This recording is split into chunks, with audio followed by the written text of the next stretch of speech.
लकड़हारे की किस्मत घने जंगल के किनारे एक छोटा सा गांव था। सोनापुर। गांव छोटा था मगर लोगों के सपने बहुत बड़े थे। इसी गांव में रहता था रामू, एक साधारण सा लकड़हारा। रामू के पास न तो जमीन थी, न दुकान, न कोई बड़ी पहचान। उसके पास बस एक पुरानी कुल्हाड़ी, एक झोपड़ी और उसकी ईमानदारी थी। हर सुबह सूरज निकलने से पहले वह उठता, अपनी पत्नी सीता और छोटे बेटे मोहन को देखकर मुस्कुराता और जंगल की ओर निकल जाता। गरीब लेकिन संतुष्ट जीवन रामू का जीवन आसान नहीं था। कई बार पूरा दिन लकड़ी काटने के बाद भी उसे बहुत कम पैसे मिलते। कभी कभी तो ऐसा होता कि घर लौटते वक्त उसके हाथ खाली होते, लेकिन चेहरे पर फिर भी शिकन नहीं होती। सीता अक्सर कहती, रामू, तुम दूसरों की तरह चालाकी क्यों नहीं करते? थोड़ा झूठ बोल लो, ज्यादा लकड़ी बेच लो। रामू मुस्कुराकर जवाब देता, सीता, पेट खाली रह सकता है, लेकिन जमीर नहीं। जंगल की चेतावनी एक दिन गांव के मुखिया ने ऐलान किया, जंगल के अंदर वाले हिस्से में मत जाना, वहां खतरा है। लेकिन उस दिन रामू के घर में अनाज खत्म हो चुका था। मोहन भूख से रो रहा था। रामू ने मन ही मन सोचा, अगर आज खाली हाथ लौटा तो मेरा बेटा भूखा सो जाएगा।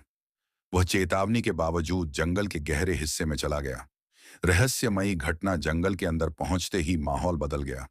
हवा तेज चलने लगी, पेड़ों की आवाज डरावनी लगने लगी। अचानक रामू का पैर फिसला और वह एक पुराने कुएं में गिर पड़ा। अंधेरा, सन्नाटा। रामू ने ऊपर देखने की कोशिश की, मगर कुआं बहुत गहरा था।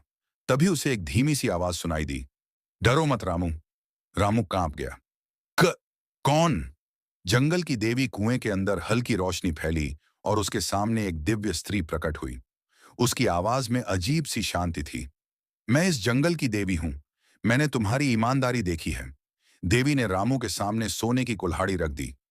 क्या यह तुम्हारी है? रामू ने सिर हिला दिया। नहीं माता, मेरी कुल्हाड़ी तो लोहे की है। फिर देवी ने चांदी की कुल्हाड़ी दिखाई। और यह? रामू बोला, नहीं माता, वह भी मेरी नहीं।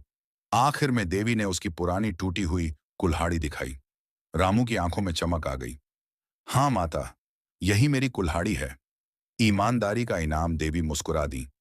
तुम सच में ईमानदार हो। उन्होंने रामू को तीनों कुल्हाड़ियां दे दी। सोने और चांदी की कुल्हाड़ी तुम्हारी ईमानदारी का इनाम है। पलक झपकते ही रामू कुएं से बाहर था। बदली हुई जिंदगी। रामू ने कभी भी अपनी ईमानदारी नहीं छोड़ी। उसने सोने की कुल्हाड़ी बेचकर बच्चों की पढ़ाई शुरू करवाई, गांव में एक छोटा स्कूल बनवाया, गरीबों की मदद की। गांव वाले अब उसे सिर्फ लकड़हारा नहीं, ईमानदारी का प्रतीक कहते थे। आखिरी सीख। एक दिन मोहन ने पूछा, बाबा, अगर आप झूठ बोल देते तो क्या होता? रामू ने बेटे के सिर पर हाथ रखा और कहा, बेटा, झूठ से कुछ पल की खुशी मिलती है, लेकिन सच से पूरी जिंदगी सुकून मिलती है। कहानी से सीख। ईमानदारी कभी खाली नहीं जाती। कठिन समय में भी सही रास्ता मत छोड़ो। भगवान कुदरत सही वक्त पर इनाम जरूर देती है।